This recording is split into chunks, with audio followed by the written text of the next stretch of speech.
অনেকদিন আগের কথা, শহরের সবচেয়ে সরু গলিতে এমন এক লোক বাস করত যার পকেট সবসময় খালি থাকত, কিন্তু হৃদয় সবসময় ভরা থাকত।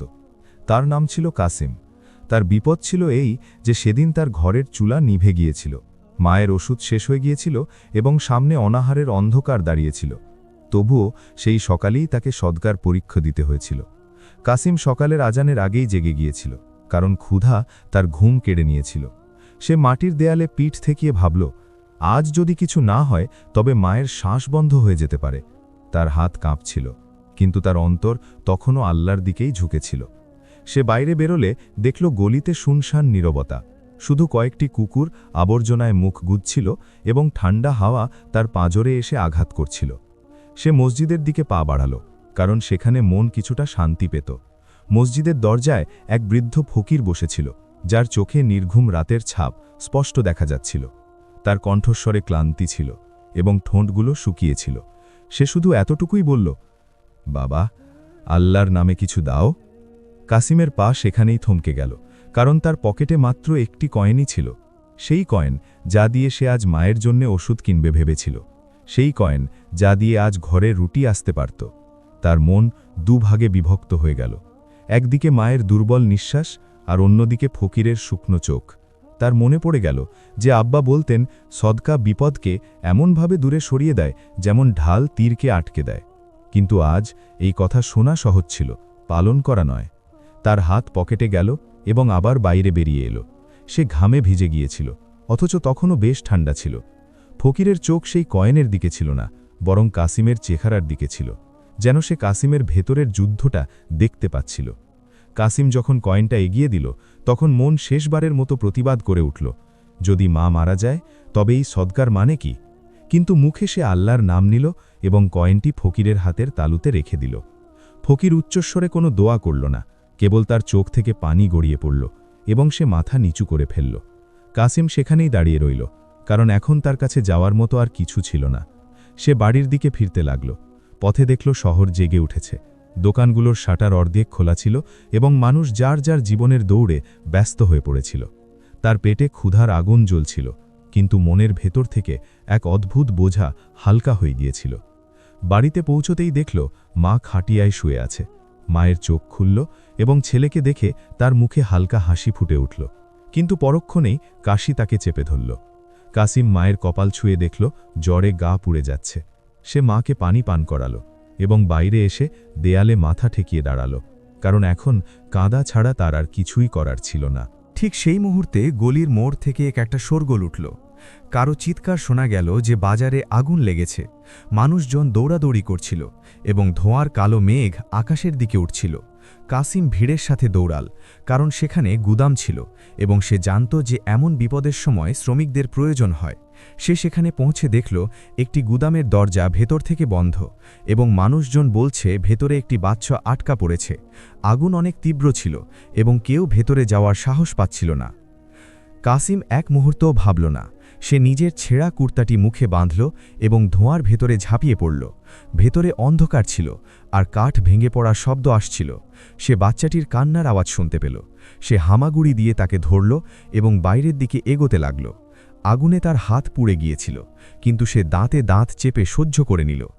বাইরে বেরোতেই মানুষ চিৎকার করে উঠল। বাচ্চাটিকে বাঁচানো সম্ভব হয়েছিল, আর কাসিম অজ্ঞান হয়ে মাটিতে লুটিয়ে পড়ল। যখন তার জ্ঞান ফিরল, তখন সে নিজেকে হেকিমের দোকানে দেখতে পেল। তার হাতে ব্যান্ডেজ বাঁধা ছিল এবং পাশে রেশমি পোশাক পরা এক লোক বসেছিল। লোকটি জানাল যে সে গুদামের মালিক এবং তারই বাচ্চা ভেতরে আটকে পড়েছিল। সে কাসিমকে জিজ্ঞেস করল, এর বদলে তোমার কি চাই?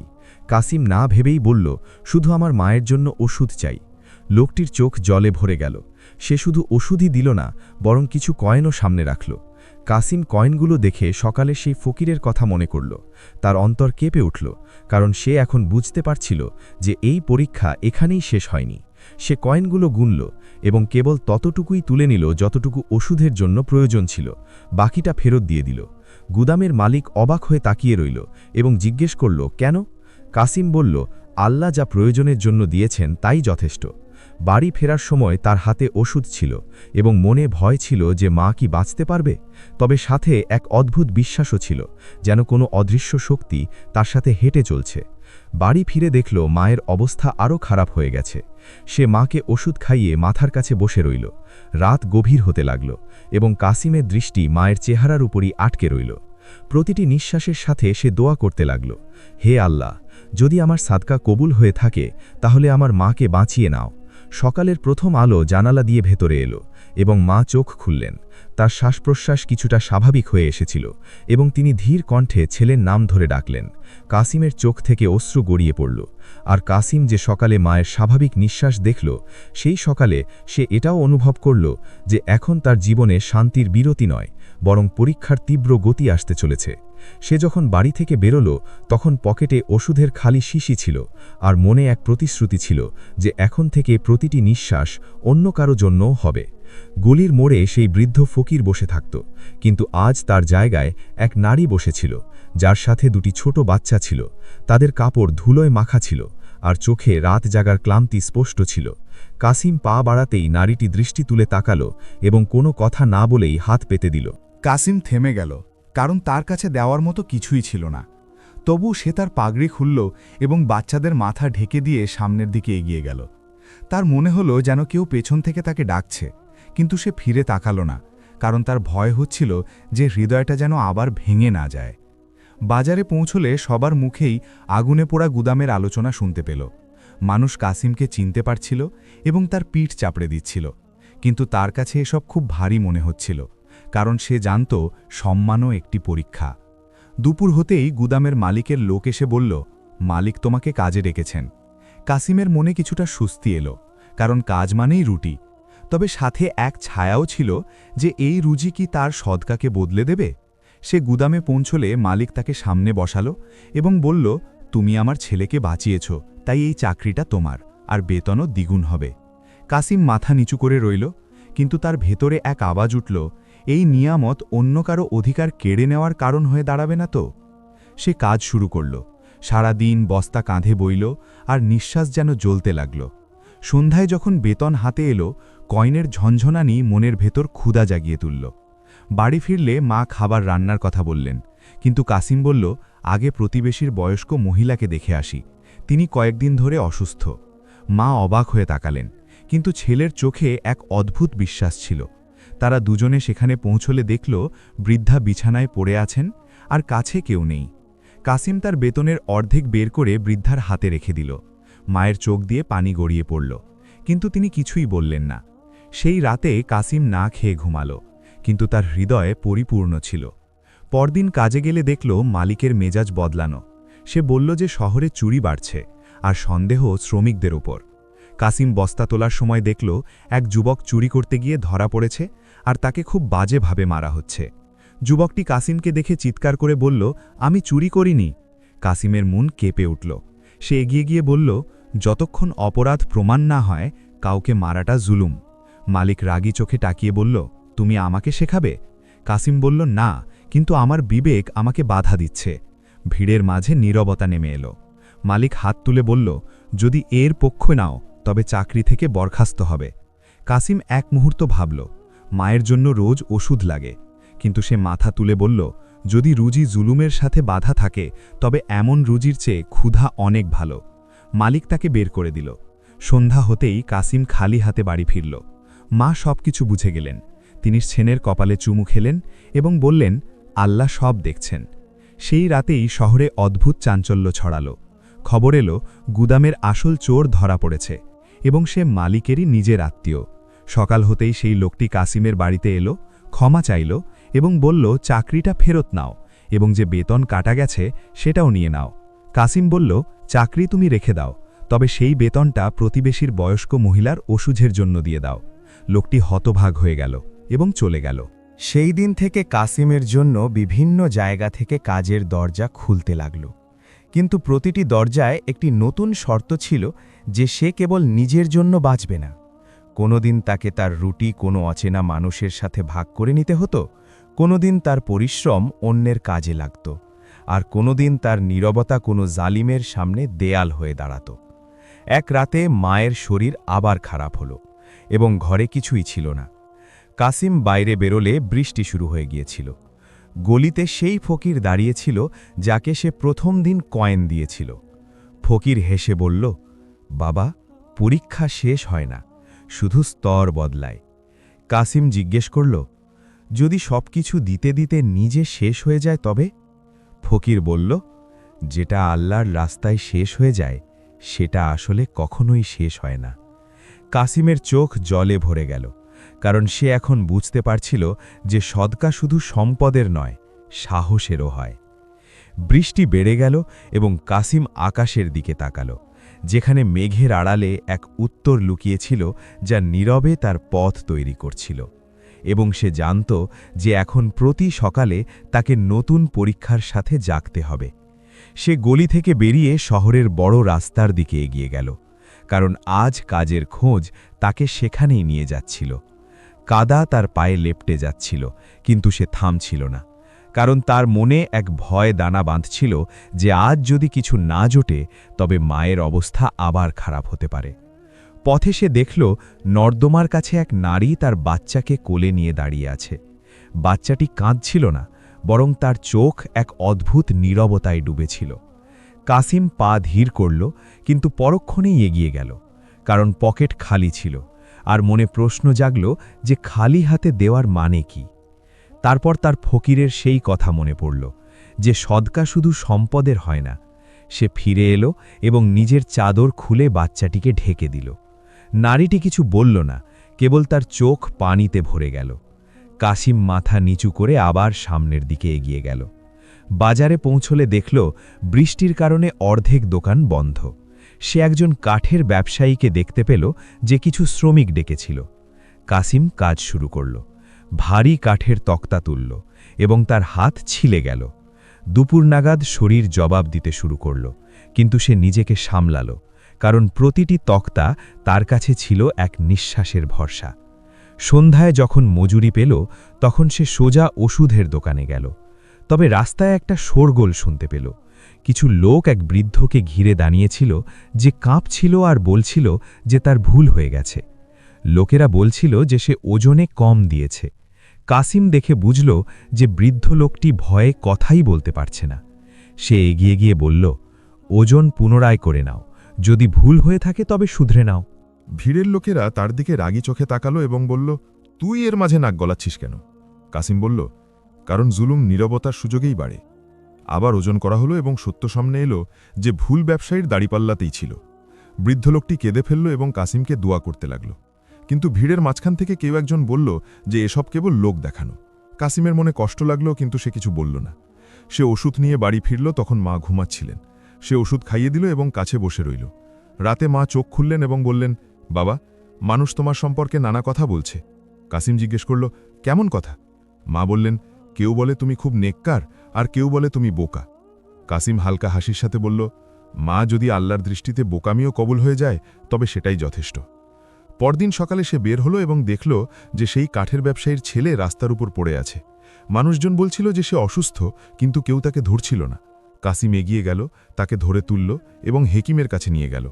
ব্যবসায়ী দৌড়ে এলো এবং ছেলেকে দেখে কেঁদে ফেলল। সে কাসিমকে বলল, যা চাইবে আমি তাই দেব। কাসিম বলল, শুধু এই ছেলেটির যত্ন নিও, আর তোমার শ্রমিকদের তাদের প্রাপ্য সময় মতো দিয়ে দিও। ব্যবসায়ী চুপ হয়ে গেল, কারণ এই চুক্তি পয়সার ছিল না। সেদিন শহরে এই কথা ছড়িয়ে পড়ল যে কাসিম কিছু না নিয়েই দেয় আর না বলতেই পাশে এসে দাঁড়ায়। কিছু মানুষ তাকে খুঁজতে লাগলো যেন তাদের সমস্যার কথা শোনাতে পারে, আর কিছু মানুষ তার থেকে দূরে থাকতে লাগলো, কারণ তাদের চালাকি তার সামনে ধরা পড়ে যেত। এক সন্ধ্যায় কাসিম খবর পেল নর্দমার কাছে থাকা সেই নারী, যার বাচ্চা অসুস্থ ছিল, সে আর বেঁচে নেই এবং বাচ্চাটি একা। কাসিম দৌড়ে গেল এবং বাচ্চাটিকে তুলে বুকে জড়িয়ে ধরল। তার কাছে তাকে রাখার কোনো জায়গা ছিল না, কিন্তু মন বলল যে পরীক্ষার পরবর্তী দরজা এটাই। সে বাচ্চাটিকে ঘরে নিয়ে এলো। মা বাচ্চাটিকে দেখলেন এবং তার চোখ দিয়ে পানি গড়িয়ে পড়ল। মা বললেন, বাবা, এটা তো একটা বোঝা। কাসিম বলল, মা, হয়তো এটাই আমানত। সারা রাত বাচ্চাটি জ্বরে ছটফট করতে লাগল। কাসিম জেগে রইল এবং দোয়া করতে লাগল। সকালে বাচ্চাটি কিছুটা সুস্থ হল। মা কাসিমকে দেখলেন এবং বললেন, এখন তোর জীবন আর শুধু তোর রইল না। কাসিম মাথা নিচু করে রইল, কারণ সে উপলব্ধি করতে পারছিল যে সদকার পরীক্ষা এখন আরও গভীর হয়ে গেছে। এখন তাকে নিজের শান্তিও ভাগ করে নিতে হবে, নিজের ঘুমও, আর হয়তো নিজের পরিচয়ও। সেদিন শহরের কিছু লোক তার বাড়িতে এলো এবং বলল, আমাদের তোমার সাহায্য চাই, কারণ আমাদের মাঝে ন্যায়ের কণ্ঠস্বর দুর্বল হয়ে পড়ছে। কাসিম বলল, আমি কোনো বড় মানুষ নই, সামনে যা দেখি কেবল সেটুকুই করতে পারি। মানুষগুলো চলে গেল, কিন্তু এই বীজ বুনে দিয়ে গেল যে কাসিমের পথ চলা এখন আর একার মায়। রাতে সে ছাদে বসল এবং আকাশের দিকে তাকালো। মেঘ সরে গিয়েছিল, কিন্তু উত্তর এখনও পরিষ্কার ছিল না। কেবল এই অনুভূতি ছিল যে প্রতিবার দেওয়ার পর তার কাছে আরও চাওয়া হবে, আর মানুষকে ওপরে তোলার এটাই আল্লাহর রীতি। কাসিম ঘুমন্ত বাচ্চাটির দিকে তাকালো এবং মায়ের দিকে তাকালো, যিনি দোয়ায় হাত তুলে বসেছিলেন, এবং সে মনে মনে বলল, হে রব, যদি এই পথ তোমার হয় তবে ক্লান্তিও তোমারই আমানত। আর ঠিক সেই মুহূর্তেই কাসিম অনুভব করল যে দোয়ার বোঝা তার কাঁধের ওপর রেখে দেওয়া হয়েছে। সে সকালে উঠেই বাচ্চাটিকে বুকে জড়িয়ে বাইরে বের হল, কারণ দুধের ব্যবস্থা করতে হবে। কিন্তু পকেট আবার খালি ছিল। গুলিতে মানুষ তাকে দেখছিল, কারোর চোখে ছিল বিস্ময় আর কারোর চোখে ভয়, কারণ মানুষ যখন নিজের জন্য বাঁচা ছেড়ে দেয় তখন দুনিয়া যেন নিজেকে আয়নায় দেখতে শুরু করে। কাসিম শহরের সেই অংশের দিকে গেল যেখানে দিন মজুরি পাওয়া যেত। সেখানে পৌঁছতেই সে এক ধনী ব্যবসায়ীর লোকের দেখা পেল, যে বলল, মালিক তোমার সাথে দেখা করতে চান। কাসিম কিছু বুঝতে পারল না, তবে সে গেল, কারণ না করার অধিকার সে নিজের কাছ থেকেই কেড়ে নিয়েছিল। ব্যবসায়ীর বিশাল বাড়িতে তাকে বসানো হলো এবং কিছুক্ষণ পর মালিক এলো। সে বলল, শহরে এটা বিখ্যাত হয়ে গেছে যে তুমি লোভ ছাড়াই সাহায্য করো। আমার এমন একজন মানুষ দরকার যে আমার পণ্য দূরের গ্রাম পর্যন্ত পৌঁছে দেবে। তবে শর্ত হলো, রাস্তায় যাকে পাবে তাকে দান করতে পারবে না, কারণ মালের হিসেব আমার পুরো চাই। কাসিম বাচ্চাটির দিকে তাকালো এবং মায়ের দুয়ার কথা স্মরণ করল। সে বলল, আমি চেষ্টা করব, তবে কথা দিতে পারছি না। ব্যবসায়ীর চেহারা কঠিন হয়ে গেল এবং সে বলল, কথা না দিলে চুক্তিও হবে না। কাসিম উঠল এবং কিছু না বলে বেরিয়ে এলো, কারণ সে শিখে নিয়েছিল যে শর্তযুক্ত নিয়ামত কোনো নিয়ামত নয়। বাইরে বেরোতেই সে সেই বৃদ্ধ ফকিরকে দেখতে পেল যার সাথে প্রথম দিন দেখা হয়েছিল। ফকির বাচ্চাটির দিকে তাকিয়ে হাসল এবং বলল, বাবা, এখন পরীক্ষা শুধু তোর নয়, এই আমানতেরও। কাসিম জিজ্ঞেস করল, কতদিন এই পরীক্ষা চলতে থাকবে? ফকির বলল, যতদিন তুই দিতে ভয় পাবি ততদিন চলতে থাকবে, আর যেদিন ভয় দূর হয়ে যাবে সেদিন উত্তর পাবি। কাসিম এগিয়ে গেল। দুপুর পর্যন্ত সে কোথাও কোনো কাজ পেল না। রোদ ছিল না, তবে ক্লান্তি ছিল গভীর। সে খালের পাড়ে বসল, বাচ্চাটিকে ঘুম পাড়ালো এবং নিজেও চোখ বন্ধ করে নিল। তখনই একটা শোরগোল হল। একটা নৌকা উল্টে গিয়েছিল এবং মানুষ চিৎকার করছিল যে দুজন লোক ভেসে গেছে। কাসিম কিছু না ভেবেই পানিতে ঝাঁপিয়ে পড়ল। সে একজনকে ধরে ফেলল এবং কুলে নিয়ে এলো। অন্যজন দূরে চলে গিয়েছিল। সে আবার ঝাঁপ দিল এবং অনেক কষ্টে তাকেও টেনে নিয়ে এলো। মানুষজন জড়ো হয়ে গেল এবং একজন বলল, এই তো সেই লোক যে সব জায়গাতেই বিপদের মাঝে ঝাঁপিয়ে পড়ে। কেউ বলল, এর নিজের জীবনের কোনো পরোয়া নেই। কাসিম কিছু বলল না, কারণ সে নিঃশ্বাস সামলাচ্ছিল।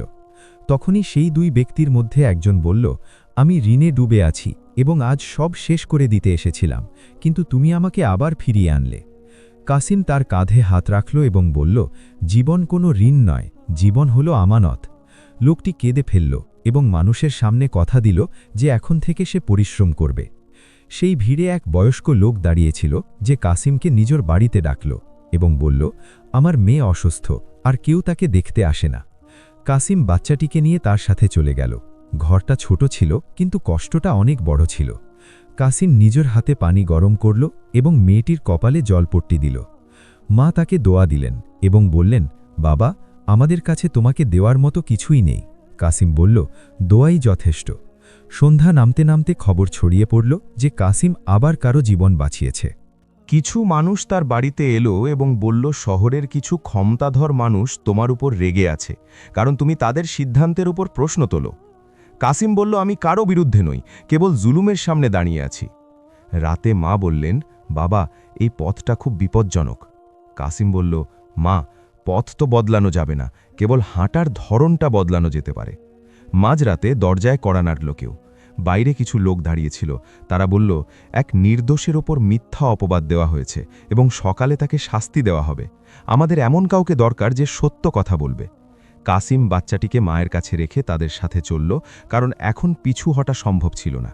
সে অন্ধকার গলি দিয়ে যাওয়ার সময় ভাবছিল যে সৎকার পরীক্ষা এখন জীবনের ঝুঁকি পর্যন্ত এসে পৌঁছেছে, আর প্রতিটি কদমের সাথে সে অনুভব করছিল যে এখন এই পথচলা শুধু ক্ষুধা ও ওষুধের মধ্যে সীমাবদ্ধ নেই, বরং সত্য আর মিথ্যার মাঝে টানা সেই রেখার হয়ে গেছে যা পার হতে মানুষ ভয় পায়।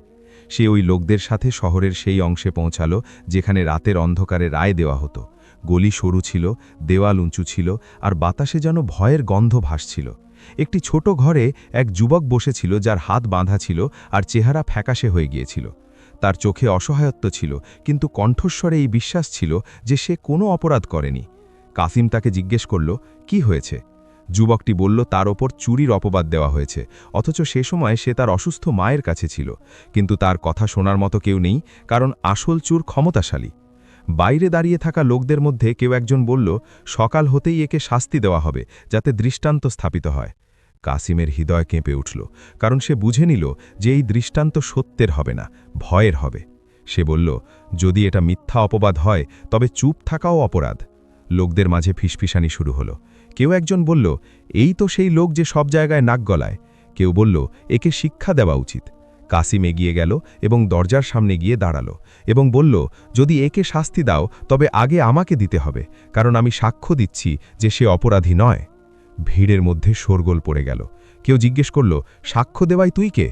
কাসিম বলল, আমি সেই ব্যক্তি যে গতকাল তোমাদের গলিতে ক্ষুধার্ত বাচ্চাকে চাদর দিয়ে ঢাকতে দাঁড়িয়েছিলাম, এবং আমি সেই ব্যক্তি যে পরশু তোমাদের বৃদ্ধ লোকটিকে ভিড় থেকে বাঁচিয়ে বাড়ি রেখে এসেছিলাম, আর আমি সেই ব্যক্তি যে আজও খালি হাতে আছে কিন্তু সত্যের সাথে আছে। এই কথা শুনে কিছু লোক চুপ হয়ে গেল, কিন্তু ক্ষমতাধর লোকটি সামনে এগিয়ে এলো এবং বলল, সত্য সেটাই হয় যা আমরা ঠিক করি।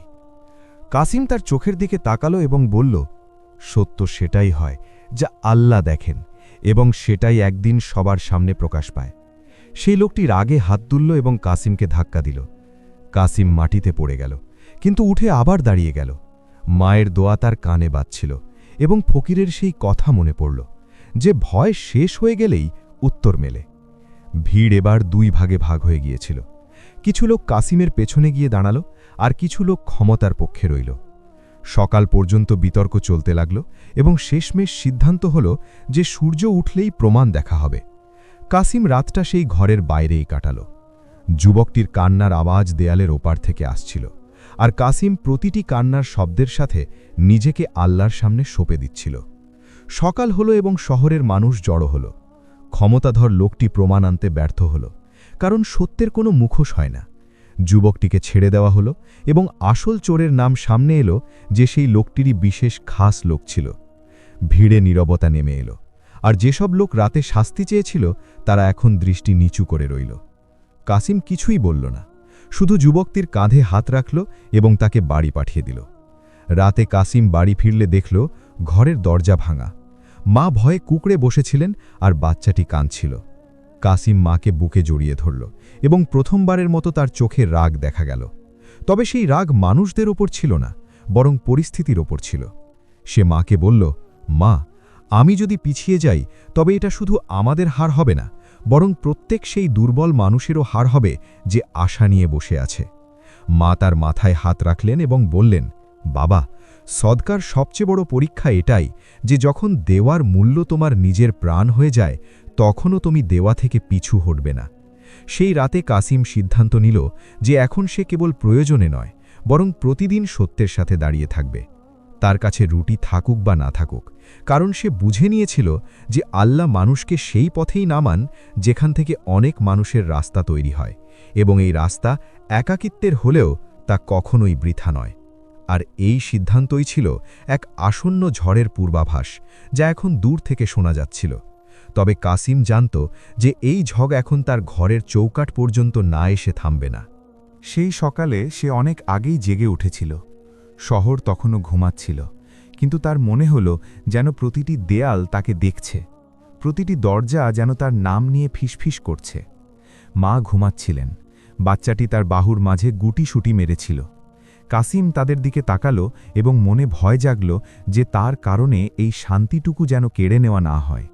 কিন্তু পরক্ষণেই তার মনে পড়ল যে শান্তি কেবল চাইলে পাওয়া যায় না, দায়িত্ব পালনের মাধ্যমেই মেলে। সে বাইরে বের হল। গলির শেষ প্রান্তে দুটি ছায়া দাঁড়িয়ে থাকতে দেখল। সে যখনই সামনে এগোতে লাগল, ছায়াগুলো পেছনে সরে গেল। কাসিম বুঝে গেল যে এখন সবার নজর তার ওপর।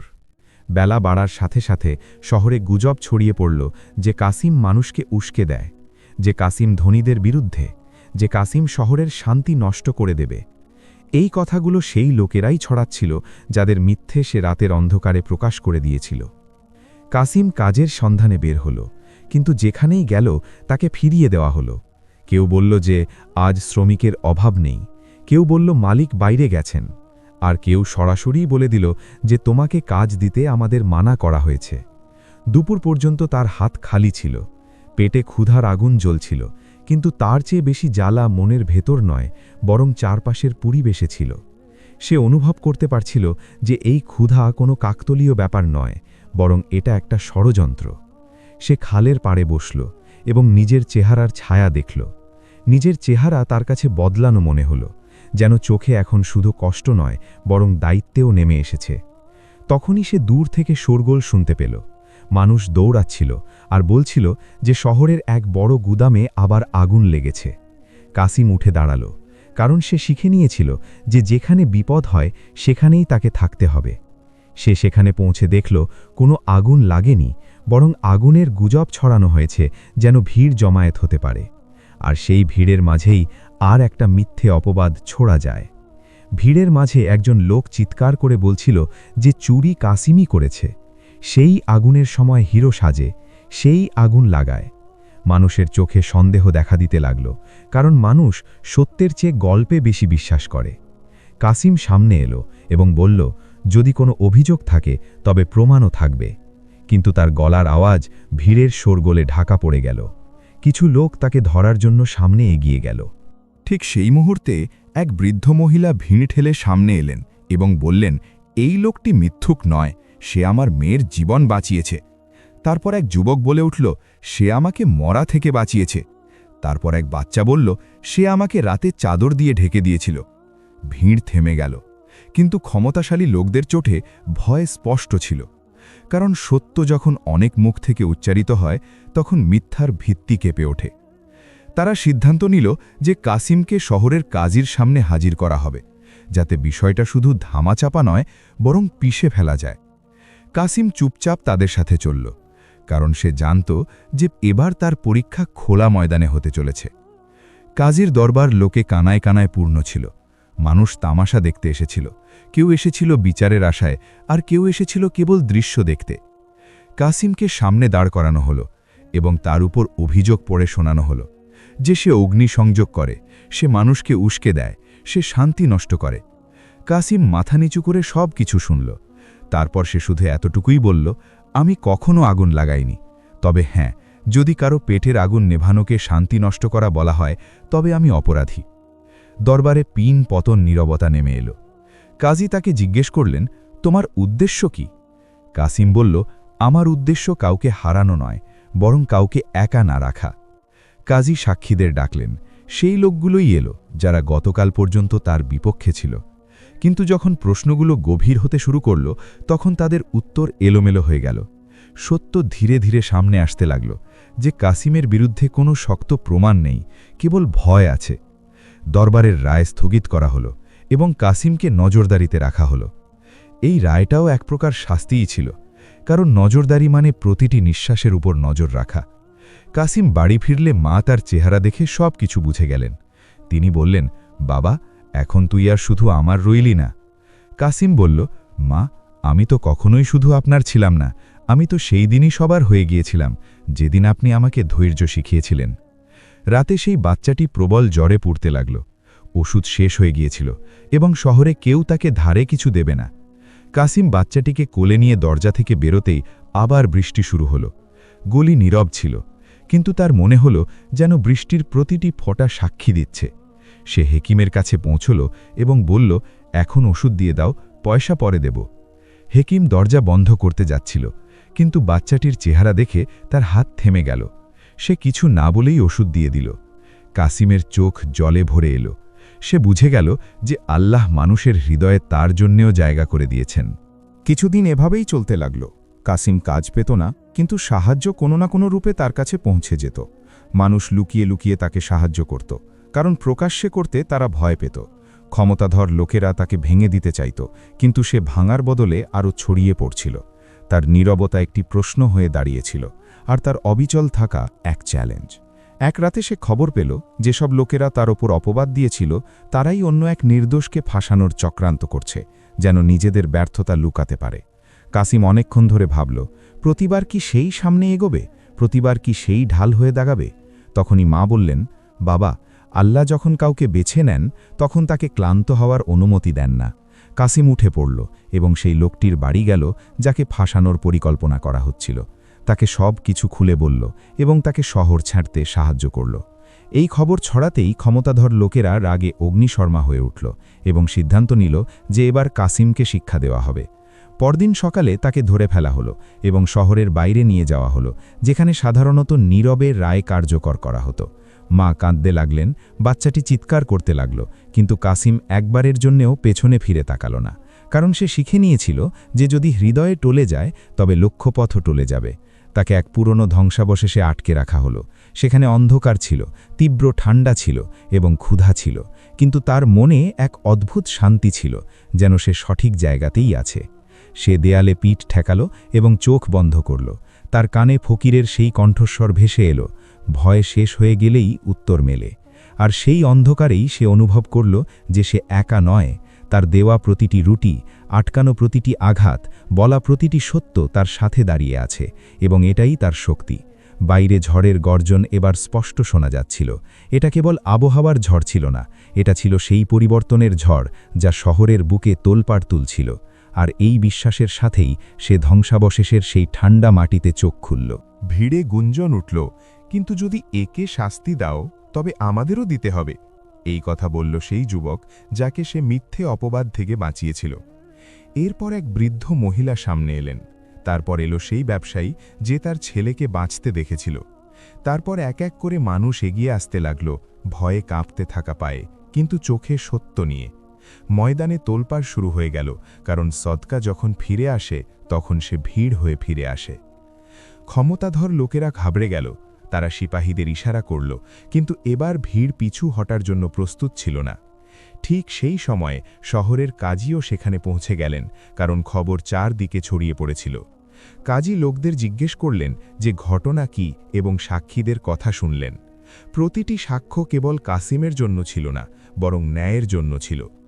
কাজী ক্ষমতাশালীদের দিকে তাকালেন এবং বললেন, যদি এই লোকটিকে শাস্তি দেওয়া হয় তবে তা জুলুম হবে, আর জুলুমের আগুন পুরো শহরকে জ্বালিয়ে দেবে। এ কথা শুনেই কিছু চেহারা ফ্যাকাশে হয়ে গেল। রায় বদলাতে হলো, কাসিমকে মুক্ত করে দেওয়া হলো, কিন্তু তাকে এই হুঁশিয়ারি দেওয়া হলো যে সে যেন শহর ছেড়ে চলে যায়। কাসিম মাথা নিচু করে নিল, কারণ সে কখনো জেদ করেনি, কেবল সঠিক পথ ধরে রেখেছিল। সে মা ও বাচ্চাটিকে নিয়ে শহরের এমন এক প্রান্তে পৌঁছাল যেখানে কেউ তাকে চিনত না। পথে মা বললেন, বাবা, আমরা কি পেলাম? কাসিম বলল, মা, আমরা ভয়কে পেছনে ফেলে এসেছি। নতুন জায়গা, নতুন সমস্যা ছিল। কাসিম আবার মজুরি করতে শুরু করল। আবারও কারো ঘরে চুলা জ্বালিয়ে দিল, কারো ক্ষতে মলম লাগিয়ে দিল। তবে এবার পার্থক্য এটা ছিল যে মানুষ তার নাম জানত না, কেবল তার কাজ জানত, আর এটাই তাকে শান্তি দিত। কয়েক বছর কেটে গেল। মা বৃদ্ধ হয়ে গেলেন, বাচ্চাটি বড় হতে লাগল এবং কাসিমের দাড়িতে পাক ধরল, কিন্তু তার মন আগের মতোই রয়ে গেল। একদিন সেই বাচ্চাটি, যে এখন যুবক হয়ে গেছে, তাকে জিজ্ঞেস করল, মানুষ তোমাকে চেনে না কেন? কাসিম বলল, বাবা, পরিচয় পাওয়া কোনো নেয়ামত নয়, কখনো কখনো পরিচয় হারিয়ে ফেলাটাও একটা সদকা। সেই রাতে মা পৃথিবী থেকে বিদায় নিলেন। কাসিম তাকে দাফন করল এবং অনেকক্ষণ ধরে কবরের পাশে বসে রইল। সে তার অশ্রু আটকে রাখল না, কারণ সে শিখেছিল যে ধৈর্যের মানে পাথর হয়ে যাওয়া নয়। কয়েকদিন পর সেই ফকিরের সাথে আবার দেখা হলো, যে হেসে বলল, বাবা, ঝড় কেটে গেছে। কাসিম জিজ্ঞেস করল, উত্তর কবে পাব? ফকির বলল, পেয়ে গেছিস, শুধু দেখতে পাচ্ছিস না। কাসিম পেছনে ফিরে তাকালো, দেখল সেই বস্তিতে অনেক হাত কাজে লেগে আছে, অনেকগুলো হৃদয় একে অপরের জন্য স্পন্দিত হচ্ছে, আর অনেকগুলো প্রদীপ জ্বলছে যেগুলো সে একদিন জ্বালিয়েছিল। কাসিমের চোখ জলে ভরে এলো, কারণ সে বুঝে গেল যে সদকা কখনো বৃথা যায় না। তার রূপ বদলে নেয়, সময় বদলে নেয়, তবে ফিরে অবশ্যই আসে। আর এটাই ছিল সেই শিক্ষা যা এখন শেষ পরীক্ষার দিকে নিয়ে যেতে চলেছিল। কারণ এখন প্রশ্ন এটা ছিল না যে সে দেবে কিনা, বরং এটা ছিল যে যখন দেওয়ার মতো কেবল তার নিজের নিঃশ্বাসটুকুই বাকি থাকবে, তখনও কি সে তাই করবে? যে এখন দেওয়ার মতো আর কিছুই বাকি নেই, আর ঠিক সেই মোড়েই সাদকার আসল সত্য পুরোপুরি উন্মোচিত হয়।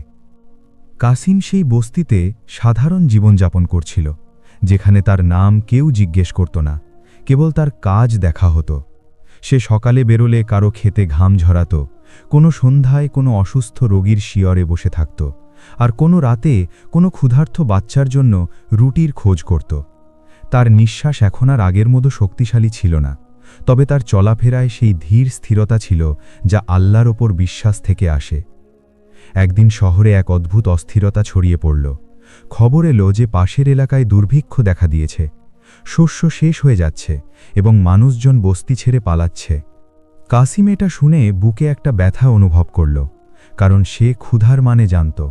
সে মানুষকে জড়ো করল এবং বলল, যা আছে তা ভাগ করে নাও, কারণ যা ভাগ করা হয় সেটাই বেঁচে থাকে। কেউ কেউ রাজি হল, আর কেউ কেউ মুখ ফিরিয়ে নিল, কারণ ভয় আবারও মাথাচাড়া দিয়ে উঠতে লাগল। রাতে কাসিমের কাছে কেবল একটি শুকনো রুটি বেঁচে ছিল। সে সেটা অর্ধেক করল এবং বাচ্চাটিকে দিল, আর নিজে শুধু পানি খেয়ে শুয়ে পড়ল। কিন্তু অনেকক্ষণ ঘুম এলো না, কারণ বাইরে কারো কান্নার আওয়াজ আসছিল। সে উঠে দেখল এক নারী তার বৃদ্ধ বাবাকে ভর দিয়ে নিয়ে যাচ্ছে। বাবার নিঃশ্বাস ভেঙে আসছিল এবং চোখ ঝাপসা হয়ে গিয়েছিল। কাসিম তাদের নিজের ঘরে ডাকল, নিজের বিছানা ছেড়ে দিল আর নিজে মাটিতে বসল। সে বৃদ্ধের ঠোঁটে পানি লাগিয়ে দিল এবং দোয়া পড়ল। বৃদ্ধ ধীর কণ্ঠে বলল, বাবা, আমার কাছে দেওয়ার মতো কিছু নেই। কাসিম বলল, আমানত ফিরিয়ে দেওয়াই যথেষ্ট। বৃদ্ধ হাসল এবং তার নিঃশ্বাস থেমে গেল। নারীটি হাউমাউ করে কেঁদে উঠল। কাসিম তাকে সামলাল এবং সকাল হওয়া পর্যন্ত তার পাশে বসে রইল। সেদিন কাসিমের প্রচণ্ড জ্বর এলো, কিন্তু সে উঠল, কারণ বস্তিতে শস্য বাড়তে হবে। তার পা টলমল করছিল, কিন্তু হাত কাজ চালিয়ে যাচ্ছিল। কেউ বলল, তুমি তো নিজেই অসুস্থ। কাসিম বলল, অসুস্থতাও একটি আমানত, যতক্ষণ শ্বাস আছে পালন করে যেতে হবে। সন্ধ্যা পর্যন্ত সে কাজ করে মাটিতে লুটিয়ে পড়ল এবং জ্ঞান হারিয়ে ফেলল। যখন চোখ খুলল, দেখল চারদিকে মানুষ দাঁড়িয়ে আছে। সেই মানুষগুলো যারা একসময় ভয়ে পিছু হটেছিল, আজ তারা তার শিয়রে দাঁড়িয়ে আছে। কেউ তাকে পানি খাওয়াল, কেউ ওষুধ দিল, আর কেউ বলল, তুমি আমাদের বাঁচতে শিখিয়েছ, এখন তোমাকে আমরা ছাড়ব না। কাসিমের চোখ জলে ভরে গেল, কিন্তু সে কিছু বলল না, কারণ তার কথা বলার শক্তি ছিল না। বেশ কয়েকদিন কেটে গেল, জ্বর নামল, কিন্তু শরীর ভেঙে পড়েছিল। এক রাতে সে বাচ্চাটিকে কাছে ডাকল এবং বলল, বাবা, আমি যদি না থাকি তবে মনে রেখো, দেওয়াটা কখনো পরিস্থিতির পাল্লায় মাপবে না, বরং হৃদয়ের পাল্লায় মাপবে। বাচ্চাটি কাঁদতে শুরু করল এবং কাসিম তার মাথায় হাত রাখল আর বলল, অশ্রুও সদকা হয়, কিন্তু সাহস তার চেয়েও বড় নিয়ামত। সেই রাতে কাসিম শেষ নিঃশ্বাস ত্যাগ করল, কোনো শোরগোল ছাড়া, কোনো অভিযোগ ছাড়া। সকালে যখন মানুষ ঘুম থেকে উঠল, তখন খবর ছড়িয়ে পড়েছিল যে কাসিম চলে গেছে। বস্তিতে নীরবতা নেমে এলো। মানুষ তাকে সেই মাটিতেই দাফন করল যেখানে সে সবচেয়ে বেশি ঘাম ঝরিয়েছিল। না কোনো বড় গোরস্থান, না কোনো কবরের পাথর, কেবল সাধারণ মাটি ছিল। কিন্তু সেই মাটি থেকে এক অদ্ভুত শান্তি ছড়াত। সময় গড়িয়ে চলল, দুর্ভিক্ষ কেটে গেল, বস্তি আবার জেগে উঠল, আর মানুষ যখনই রুটি ভাগ করত তখনই কাসিমকে স্মরণ করত। বাচ্চারা বড় হলো এবং তাদের এই গল্প শোনানো হতো যে একজন লোক ছিল যার কাছে কিছুই ছিল না, কিন্তু সে সবাইকে সব দিয়ে দিয়েছিল এবং এটাই ছিল তার সবচেয়ে বড় সম্পদ। শতাব্দী পার হওয়ার পরও যখন কেউ জিজ্ঞেস করত যে সদকার উত্তর কি হয়, তখন মানুষ সেই কবরের দিকে ইশারা করত এবং বলতো যে উত্তর কখনো সাথে সাথে মেলে না, কিন্তু যখন মেলে তখন তা প্রজন্ম থেকে প্রজন্ম পর্যন্ত পৌঁছে যায়। কারণ যে আল্লাহর জন্য দেয় সে কখনো হারিয়ে যায় না। সে এমন প্রতিটি হৃদয়ে বেঁচে থাকে যা অন্য কারোর জন্য স্পন্দিত হয়। আর এটাই এই কাহিনীর শেষ সত্য, যে সদকার পরীক্ষায় মানুষ জয়ী হয় না, বরং মানুষ সদকার মাঝে নিজেকে আল্লাহর হাতে সঁপে দেয়, আর সেখানেই তার সফলতা লেখা হয়ে যায়। আর কাসিমের চলে যাওয়ার পর এটাই হয়েছিল। বস্তিতে কয়েকদিন পর্যন্ত এক অদ্ভুত নীরবতা ছিল, যেন হাওয়াও ধীর গতিতে বইছিল। মানুষ কাজ করত, কিন্তু তাদের দৃষ্টি বারবার সেই সাদামাটা কবরের দিকে চলে যেত, যেখানে না কোনো নাম লেখা ছিল, না কোনো চিহ্ন ছিল, তবে প্রতিটি হৃদয় জানত যে সেখানে কে ঘুমিয়ে আছে। কাসিমের সেই বাচ্চা এখন যুবক হয়ে গিয়েছিল। তার চোখেও সেই একই স্থিরতা ছিল যা সে কাসিমের চোখে দেখেছিল। কিন্তু তার মনে একটা প্রশ্নও উকি দিচ্ছিল যে আসলেই কি সব কিছু দিলে সব বদলে যায়, নাকি এটা কেবল একটা সুন্দর গল্প মাত্র। সে প্রায়ই কবরের কাছে বসত এবং মাটির দিকে তাকিয়ে থাকত, যেন তার কাছ থেকে উত্তর চাইত। সময় কেটে গেল, দুর্ভিক্ষের স্মৃতি ঝাপসা হতে লাগল। তবে সেই সময়ে যে বীজ বোনা হয়েছিল তা এখন অঙ্কুরিত হতে শুরু করেছিল। বস্তিতে এক নতুন নিয়ম চালু হলো যে কেউ না খেয়ে ঘুমাবে না, কোনো অসুস্থ মানুষ একা পড়ে থাকবে না, আর কেউ নীরবে জুলুম সহ্য করবে না। মানুষ বলতো যে এটা কাসিমের পথ, কিন্তু সত্যিটা হলো এটা এখন তাদের নিজেদের প্রয়োজনে পরিণত হয়েছিল। কয়েক বছর পর পাশের শহরে আবার সেই পুরনো পরিস্থিতি ফিরে আসতে লাগল। ধনী ও গরিবের মাঝে ব্যবধান বাড়তে লাগল এবং ক্ষমতাশালীরা আবারও রায় নিজেদের পক্ষে ঘুরিয়ে নিতে লাগল। তখন বস্তির কিছু লোক কাজের খোঁজে সেই শহরে গেল, আর সেখানে তারা সেই পুরনো ক্ষতগুলোই দেখল যা একসময় কাসিম দেখেছিল। পার্থক্য শুধু এতটুকুই ছিল যে এখন তারা আর একা ছিল না। তারা ফিরে এলো এবং কাসিমের ছেলেকে বলল যে এখন এই গল্প কেবল আমাদের বস্তির মধ্যেই সীমাবদ্ধ নেই। সেই ছেলে কবরের কাছে গিয়ে মাথা নিচু করল এবং প্রথমবারের মতো জোরে কেঁদে উঠল, কারণ সে বুঝতে পারল যে সৎকার বোঝা এবার তার কাঁধের উপর রাখা হচ্ছে। পরদিন সে শহরের দিকে রওনা হল। তার সাথে আরও কিছু লোক ছিল। কেউ তাকে চিনত না, কেউ তার নাম জিজ্ঞেস করত না, কিন্তু যখন সে এক ক্ষুধার্তকে রুটি দিল আর এক জালিমের সামনে সত্য কথা বলল, তখন মানুষ থমকে দাঁড়াল। কেউ একজন জিজ্ঞেস করল, তুমি কে? সে বলল, আমি তারই ছেলে যে দিতে কখনো ভয় পায়নি। শহরে শোরগোল পড়ে গেল। কেউ বলল, এটা তো সেই পথ যা বিপদ ডেকে আনে, আর কেউ বলল, এ পথই তো মানুষকে মানুষ বানায়। ক্ষমতাধর লোকেরা আবারও অস্বস্তিতে পড়ল, কারণ তাদের মনে হল যে আগুন তারা নিভিয়েছিল তা আবার জ্বলতে শুরু করেছে। তারা গুজব ছড়ালো, ভয় দেখালো। তবে এবার পার্থক্য এটাই ছিল যে ভয়ের সামনে একজন মানুষ নয়, বরং অনেকগুলো হৃদয় দাঁড়িয়েছিল। শহরের বাজারে একদিন আবারও সেই একই দৃশ্য তৈরি হলো, যখন এক নির্দোষের উপর অপবাদ দেওয়া হলো। ভিড় জমল, কিন্তু এবার ভিড় চুপ করে থাকল না। অনেকগুলো কণ্ঠস্বর গর্জে উঠল এবং প্রতিটি কণ্ঠস্বরে কাসিমের দেওয়া সাহস মিশেছিল। বিচার হলো, আর সেদিন মানুষ বুঝতে পারল যে যখন তা প্রজন্মে ছড়িয়ে পড়ে তখন পরীক্ষা সহজ হয়ে যায় না ঠিকই, তবে মানুষ মজবুত হয়ে যায়। সেই রাতে কাসিমের ছেলে সেই শহরের ছাদেই বসেছিল যেখানে একদিন কাসিম একা আকাশ দেখেছিল। সে উপরের দিকে তাকালো, সেই একই মেঘ ছিল, একই হাওয়া ছিল, কিন্তু কোনো ভয় ছিল না, কারণ এখন আর রাস্তা একা ছিল না। সে জেনে গিয়েছিল যে কাসিম চলে যায়নি। সে প্রতিটি এমন হাতে বেঁচে আছে যা অন্য কারো জন্যে ওঠে, প্রতিটি এমন হৃদয়ে বেঁচে আছে যা জুলুমের সামনে কাঁপে না, আর প্রতিটি এমন রুটিতে বেঁচে আছে যা ক্ষুধার্থের কাছে পৌঁছায়। মানুষ আজও সেই সাদামাটা কবরের কাছে আসে, তবে কেউ ফুল চড়ায় না, কেউ প্রদীপ জ্বালায় না, শুধু নীরবে দাঁড়িয়ে থাকে, কারণ সেখানে দাঁড়ালে মানুষ বুঝতে পারে যে সৎকার উত্তর কখনো আওয়াজ হয় না, বরং তা এক প্রভাব হয়ে দাঁড়ায়। আর সেখান থেকেই তার নতুন পর্ব শুরু হয়। কাসিমের পরে এমনটাই হয়েছিল। তার কবর সাধারণ ছিল, কিন্তু তার প্রভাব ছিল অপরিসীম। বস্তির লোকেরা এখনও তাকে নামের চেয়ে তার দেখিয়ে যাওয়া পথেই বেশি স্মরণ করত।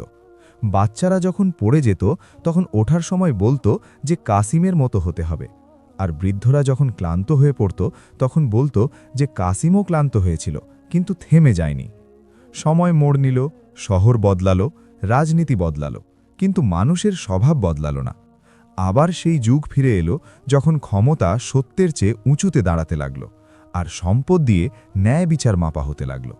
সে সময় কাসিমের ছেলে, যে এখন এক পূর্ণবয়স্ক যুবক হয়ে গেছে, সে প্রথমবারের মতো অনুভব করল যে সে যেই নীরব শান্তিতে বেঁচে আছে তা আসলে একটি ধার, আর প্রতিটি ধারেরই শোধ দেওয়ার সময় আসে। সে বস্তিতে মানুষদের জড়ো করল এবং বলল, আমাদের শহরে ফিরতে হবে, কারণ সেখানে আবার আগুন জ্বলছে। কিছু লোক ভয় পেল, আর কেউ কেউ মাথা নিচু করে রইল। তবে এমনও লোক ছিল যাদের চোখে সেই আগুন জ্বলছিল যা একদিন কাসিমের চোখে জ্বলেছিল। তারা সবাই একসাথে বেরিয়ে পড়ল। রাস্তা দীর্ঘ ছিল আর ক্ষুধাও সাথে ছিল, তবে সাহস তার চেয়েও দীর্ঘ ছিল। শহরে পৌঁছলে দেখল সেই পুরনো গলি, সেই উঁচু দেওয়াল, সেই ছায়ারা। তবে এবার বাতাসে এক অদ্ভুত অস্থিরতা ছিল, যেন শহর নিজেই কারোর জন্য অপেক্ষা করছে। প্রথম দিনেই তারা দেখল যে বাজারে এক গরিব নারীকে চোর অপবাদ দিয়ে মারা হচ্ছে। তার অপরাধ শুধু এতটুকুই ছিল যে সে তার বাচ্চার জন্য মাটিতে পড়ে যাওয়া রুটি তুলে নিয়েছিল। কাসিমের হৃদয় কেঁপে উঠল। সে সামনে এগিয়ে গিয়ে ওই নারীর ঢাল হয়ে দাঁড়াল এবং বলল, যদি এটা অপরাধ হয় তবে আমিও এই অপরাধে জড়িত। ভিড় থমকে দাঁড়াল, কারণ এই আওয়াজ নতুন ছিল না, এটা তাদের কাছে চেনা চেনা মনে হলো। কেউ বলল, এ তো সেই কণ্ঠস্বর। কেউ বলল, এ তো সেই স্পর্ধা। আর এক বৃদ্ধ বিড়বিড় করে বলল, কাসিম ফিরে এসেছে। নারীটিকে ছেড়ে দেওয়া হলো, কিন্তু ক্ষমতাশালীদের চোখ সজাগ হয়ে গেল। তারা চিনে ফেলল যে এই আগুন আবারও ছড়াতে পারে। পরবর্তী দিনগুলোতে কাসিমের ছেলে ঠিক সেইভাবেই কাজে লেগে গেল যেভাবে তার পিতা তাকে শিখিয়েছিল। বিনা নামে, বিনা চাওয়ায়, বিনা শোরগোলে সে ক্ষুধার্তকে খাবার দিল, অসুস্থদের ভরসা দিল আর জুলুমের সামনে দাঁড়িয়ে থাকল। মানুষ ধীরে ধীরে তার কাছে আসতে শুরু করল, তাদের কষ্ট নিয়ে, তাদের ভয় নিয়ে আর তাদের প্রশ্ন নিয়ে। সে কাউকে মুখে উত্তর দিত না, কেবল তাদের পাশে দাঁড়াত। আর এই পাশে থাকাই সবচেয়ে বড় উত্তর হয়ে দাঁড়াল। ক্ষমতাশালী লোকেরা এবার প্রকাশ্যে সামনে চলে এলো। তারা ঘোষণা করল যে এই লোক মানুষকে বিপদগামী করছে এবং শহরের শান্তি নষ্ট করছে। তার বিরুদ্ধে নির্দেশ জারি হলো এবং তাকে ধরার প্রস্তুতি শুরু হয়ে গেল। এক রাতে এসে যখন এক অসুস্থ বাচ্চার বাড়ি থেকে ফিরছিল, তখন তাকে ঘিরে ফেলা হলো। তাদের হাতে অস্ত্র ছিল না, তবে তাদের অসৎ উদ্দেশ্য স্পষ্ট ছিল। তাকে এক পুরনো অন্ধকার কুঠুরিতে বন্দী করা হলো। সেখানে অন্ধকার ছিল আর বাতাসে স্যাঁতস্যাঁতে ভাব ছিল, কিন্তু তার একটুও ভয় হলো না, কারণ এই জায়গার সাথে তার আগে থেকেই পরিচয় ছিল। পার্থক্য কেবল এতটুকুই ছিল যে এবার সে একা ছিল না। তার শিরায় কাসিমের ধৈর্য প্রবাহিত হচ্ছিল। সে চোখ বন্ধ করল এবং মনে মনে বলল, হে রব, যদি এই পথ তোমার হয় তবে আমি প্রস্তুত আছি। বাইরে শোরগোল ফেলে দেওয়া হলো যে সকালে এর রায় হবে। এ কথা শুনে শহরে আলোড়ন পড়ে গেল। যাদের সে সাহায্য করেছিল তারা অস্থির হয়ে উঠল। কেউ বলল, যদি এর কিছু হয়ে যায় তবে আমরা সবাই দায়ী থাকব। আর কেউ বলল, যদি এখনও চুপ থাকি তবে আর কখনোই সত্যের জন্য মুখ খুলতে পারব না। সকাল হতে হতেই কুঠুরির বাইরে মানুষের ঢল নামল। এবার ভিড় তামাশা দেখতে আসেনি, এবার ভিড় নিজেরাই রায় হতে এসেছিল। কাজী ডাকানো হলো, বয়স্কদের ডাকানো হলো, আর ক্ষমতাশালীদের প্রথমবারের মতো মনে হলো যে পরিস্থিতি হাতের বাইরে চলে যাচ্ছে। কাসিমের ছেলেকে বাইরে আনা হলো। তার মুখে আঘাতের চিহ্ন ছিল, কিন্তু চোখে ছিল সেই অটল স্থিরতা। কাজী জিজ্ঞেস করলেন, তুমি কি চাও? সে বলল, আমি কিছু চাই না, কেবল এটা চাই যে কোনো মা তার বাচ্চার জন্য পড়ে যাওয়া রুটি তুলে নেওয়ার কারণে যেন মার না খায়। এ কথা শুনে ভিড়ের মানুষ ডুকরে কেঁদে উঠল। কাজী চুপ হয়ে গেলেন এবং তারপর বললেন, যদি এটাই অশান্তি হয় তবে এটা অশান্তি নয়, এটা সুবিচার। রায় বদলে গেল এবং কাসিমের ছেলেকে মুক্ত করে দেওয়া হলো। কিন্তু ক্ষমতাশালীদের হার এখানেই শেষ হলো না। তারা শহরের শস্য আসা বন্ধ করে দিল, পানিতে পাহারা বসালো এবং বলল যে এই পথে চলবে সে না খেয়ে মরবে। তখন সবচেয়ে কঠিন সময় এলো, যখন দানকারীদের কাছে নিজেদের দেওয়ার মতোই কিছু রইল না। অনেকে পিছু হটে গেল, কিন্তু কাসিমের ছেলে অবিচল রইল। সে বলল, যদি রুটি না থাকে তবে অর্ধেক করে নেব, যদি পানি কম থাকে তবে তৃষ্ণা ভাগ করে নেব, আর যদি ভয় বেশি হয় তবে সেটাকেও ভাগ করে নেব। এ কথা শুনে মানুষের কাসিমের কাহিনীর কথা মনে পড়ে গেল এবং তারা বুঝতে পারল যে সদকা কেবল দেওয়ার নাম নয়, সহ্য করারও নাম। কয়েকদিন ক্ষুধায় কাটল, কয়েক রাত তৃষ্ণায় পার হল, কিন্তু শহর ভেঙে পড়ার বদলে আরও ঐক্যবদ্ধ হতে লাগল। যারা গতকাল পর্যন্ত আলাদা ছিল তারা আজ এক হয়ে দাঁড়াল। ক্ষমতাশালীরা শেষ চাল চালল এবং শহর ছেড়ে চলে গেল, কারণ তারা বুঝে গিয়েছিল যে এখানে এখন আর তাদের কোনো দরকার নেই। কাসিমের ছেলে সেদিন সেই ছাদেই দাঁড়িয়েছিল যেখানে একদিন তার পিতা আকাশ দেখেছিল। সে ওপরে তাকালো এবং হাসল, কারণ উত্তর তার সামনেই ছিল, কোনো আওয়াজ ছাড়া, কোনো নোটিশ বোর্ড ছাড়া। উত্তর মানুষের চেহারাগুলোতে ছিল, তাদের বদলে যাওয়া আচরণে ছিল এবং তাদের পারস্পরিক সম্পর্কে ছিল। কয়েক বছর পর কাসিমের ছেলেও যখন বৃদ্ধ হয়ে গেল, তখন সে তাই করল যা সে শিখেছিল। সে একটি বাচ্চাকে ডাকল এবং বলল, এখন এই আমানত তোর। বাচ্চাটি ভয় পেয়ে বলল, আমি কিভাবে পালন করব? সে বলল, যেমন করে আমরা পালন করেছি, কোনো শোরগোল ছাড়া, কোনো লোভ ছাড়া এবং কোনো হিসেব নিকেশ ছাড়া। একদিন সেও চলে গেল এবং শহর আবার শান্ত হয়ে গেল, তবে এবার নীরবতা ভয়ের ছিল না। এটা সেই শান্তির নীরবতা ছিল যা সঠিক পথে চললে পাওয়া যায়। আজও যদি কেউ সেই শহর দিয়ে যায়, তবে সে কোনো বড় মাজার, কোনো উঁচু দালান দেখতে পায় না। কেবল এমন মানুষদের দেখতে পায় যারা একে অপরের জন্য থেমে যায়। আর এটাই কাসিমের রেখে যাওয়া সবচেয়ে বড় উত্তরাধিকার। তবে প্রায়ই মানুষ ভেবে নেয় যে এবার মনে হয় বলার আর কিছু বাকি নেই, কিন্তু বাস্তবতা হল আসল পরীক্ষা সেখান থেকেই শুরু হয় যেখানে হাততালি বন্ধ হয়ে যায়। কাসিমের রেখে যাওয়া ধারাও এবার এমনি এক যুগে প্রবেশ করেছিল।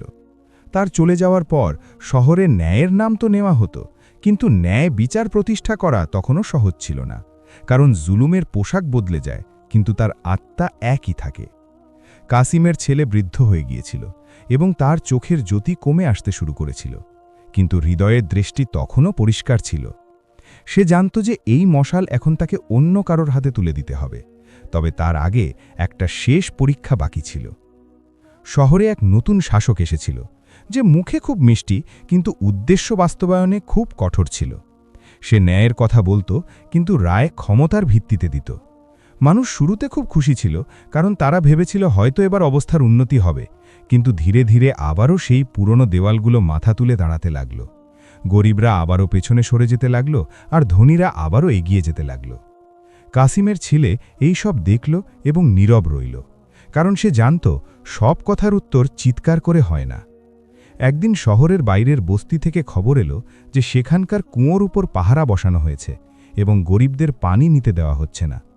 এ কথা শুনতেই কাসিমের ছেলের মন কেঁপে উঠল, কারণ সে তার বাবার কাছে শুনেছিল যে পানি আটকে রাখা মানে মানবতা আটকে রাখার সমান। সে তার লাঠি তুলে রওনা দিল। পথে অনেকে মিলে বলল, এখন তো বয়স হয়েছে, নিজেকে বিপদে ফেলো না। কিন্তু সে বলল, যতক্ষণ শ্বাস আছে বয়স কোনো অজুহাত নয়। সে কুয়োর কাছে পৌঁছলে দেখল নারীরা খালি কলসি হাতে দাঁড়িয়ে আছে এবং বাচ্চারা তৃষ্ণায় কাঁদছে। পাহারাদাররা কঠোরভাবে তাদের তাড়িয়ে দিচ্ছে।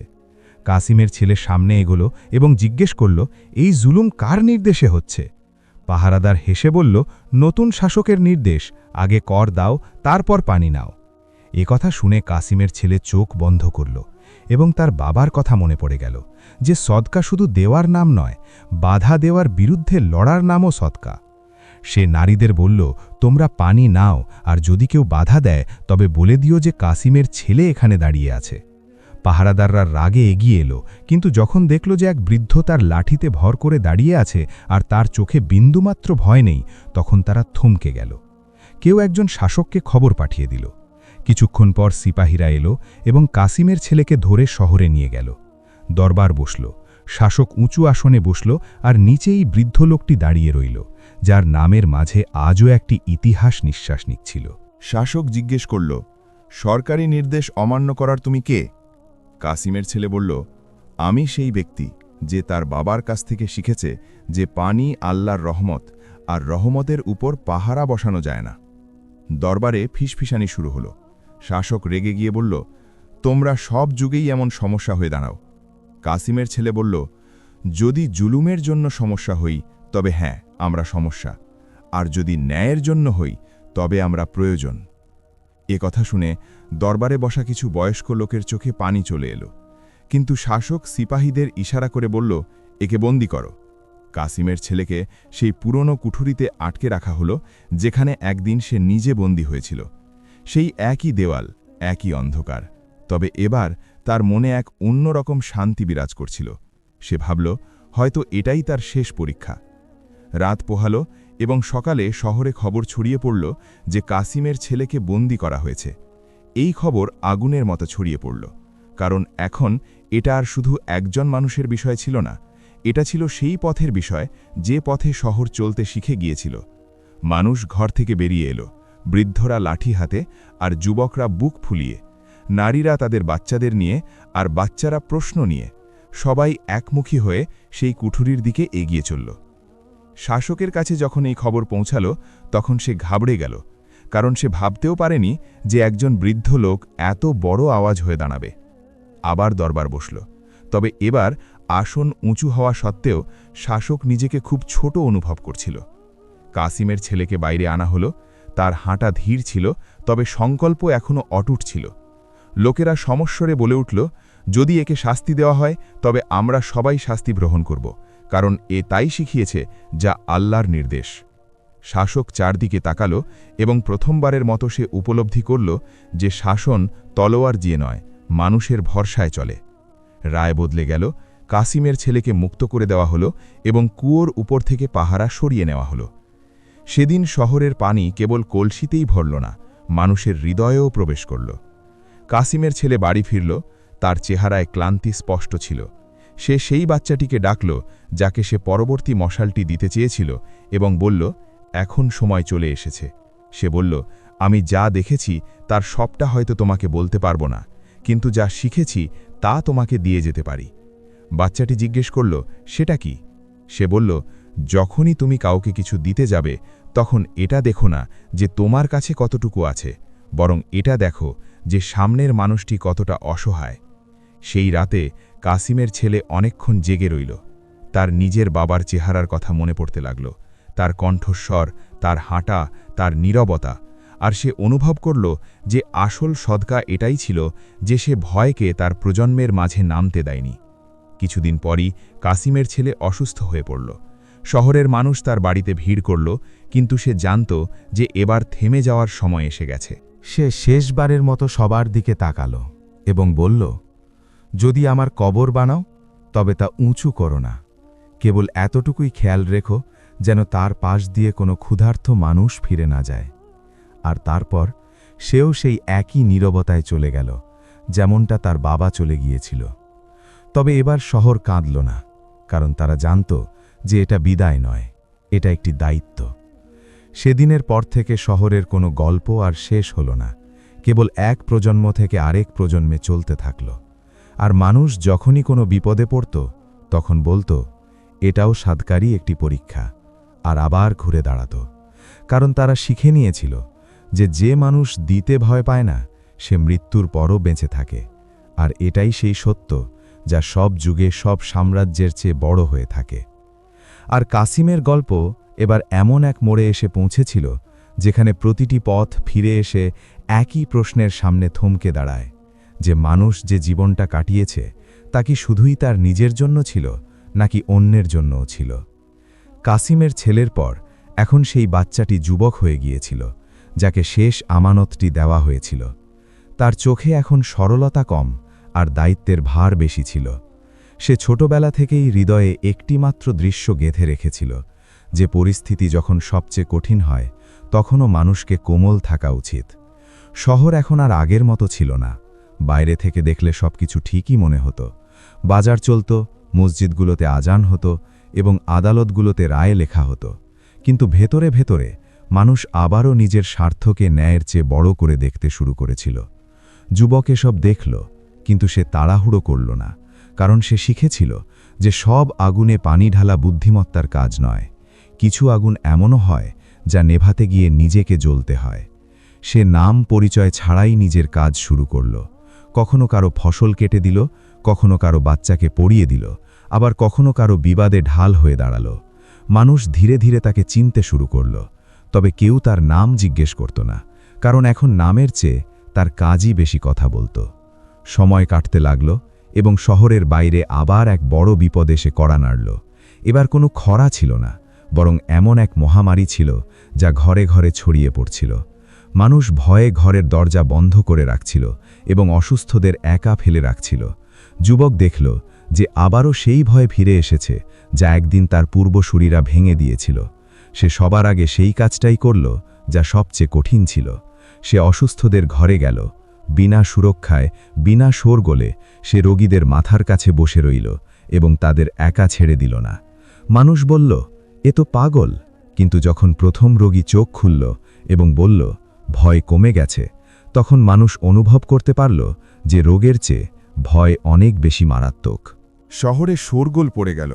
কিছু মানুষ তার সাথে যোগ দিল আর কিছু লোক তাকে বাধা দেওয়ার চেষ্টা করল। শাসকেরা বলল যে এই লোক বিশৃঙ্খলা ছড়াচ্ছে, কিন্তু তাকে আটকানোর জন্য তাদের কাছে স্পষ্ট কোনো কারণ ছিল না, কারণ সে না কোনো ভাষণ দিত না লোক জড়ো করত। সে কেবল সেখানেই দাঁড়িয়ে থাকত যেখানে মানুষ ভেঙে পড়ছিল, আর তার এই দাঁড়িয়ে থাকাই সবচেয়ে বড় বিদ্রোহ হয়ে উঠল। এক রাতে যখন রোগ চরম পর্যায়ে পৌঁছেছিল এবং ওষুধ শেষ হয়ে গেছিল, তখন যুবক শেষ সিদ্ধান্তটি নিল। সে বলল, যা কিছু বাকি আছে সব বিলিয়ে দাও, আগামীকাল যদি কিছুই না বাঁচে তবু বিলিয়ে দাও। মানুষ ঘাবড়ে গেল, কিন্তু সে সেই কথাটিরই পুনরাবৃত্তি করল যা একদিন কাসিম বলেছিল, যা ভাগ করে দেওয়া হয় কেবল সেটাই অবশিষ্ট থাকে।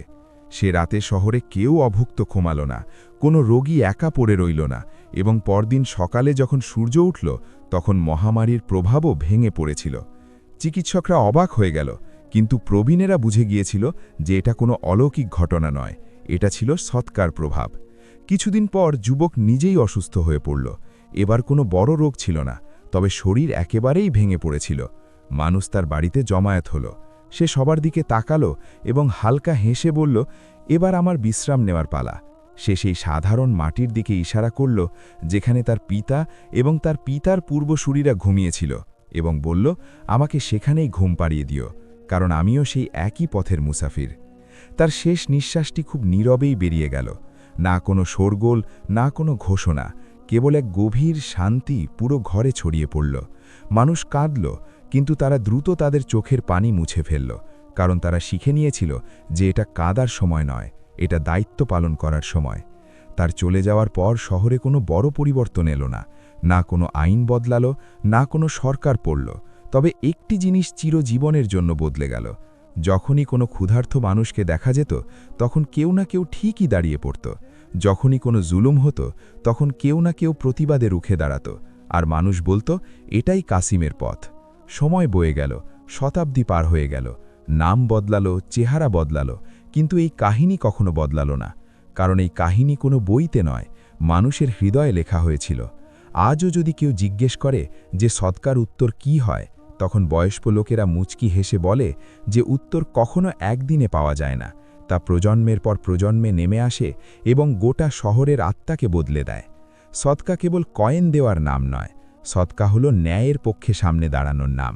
সৎকা তখন দেওয়া খুব সহজ যখন নিজের কাছে অনেক কিছু থাকে, কিন্তু আসল পরীক্ষা তো তখনই হয় যখন নিজের হাত সম্পূর্ণ খালি থাকে।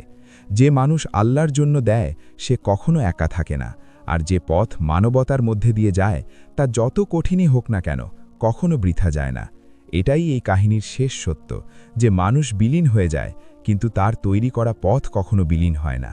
আর সেই পথই প্রতিটি যুগে এই কথা স্মরণ করিয়ে দেয় যে সৎকার পরীক্ষা মানুষকে ভেঙে ফেলার জন্য আসে না, বরং তাকে খাঁটি মানুষ হিসেবে গড়ে তোলার জন্য আসে।